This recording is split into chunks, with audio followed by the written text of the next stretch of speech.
Hi, my name is Morgan Montana, and I'm applying to Case Western Reserve University from Jackson, New Jersey. In 2017, I suffered a concussion while playing soccer. This concussion caused a lot of complications and affected me for nearly a year. When I entered a new school, I was offered a chance to participate in research. I decided to focus my research on preventing concussions for other athletes.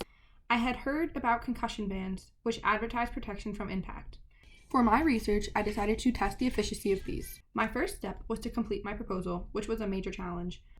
I did more background research on these bands and developed a methodology to measure and compare forces sustained within the brain with and without a band. My first step was to develop a device that could cause a measured amount of impact each time it was dropped, along with measuring the impact to the inside of the brain. Using a modeled bust, PVC pipes, wood, a poker chip, and some tools, I engineered a machine to create this controlled circumstance. Next, I tried to create a durable gelatin to model brain consistency. I used mixtures of gelatin powder, Elmer's glue, detergent, and isopropyl alcohol in different concentrations to find a gelatin that would remain cohesive and gelatinous throughout the project. I refrigerated all 6 samples overnight and then made observations.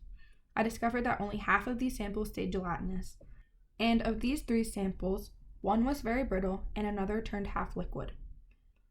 I filled the model bust with my chosen gelatin, and while that gelatin was still liquid, I placed an accelerometer inside to measure impacts. I had to redo this part a few times due to small issues that needed to be fixed throughout. Next, I dropped the bust 16 times unprotected, then another 16 with each band. I had planned to do more trials, but in previous attempts, I found the gelatin to deteriorate upon too many drops. 16 seemed to be the most I could do without sacrificing integrity. I graphed the maximum and minimum impacts in the X, Y, and Z direction along with the root mean square of all of these. I compared these values to find which headband was the most efficient. On average, the headbands decreased the force to the modeled brain by 53%.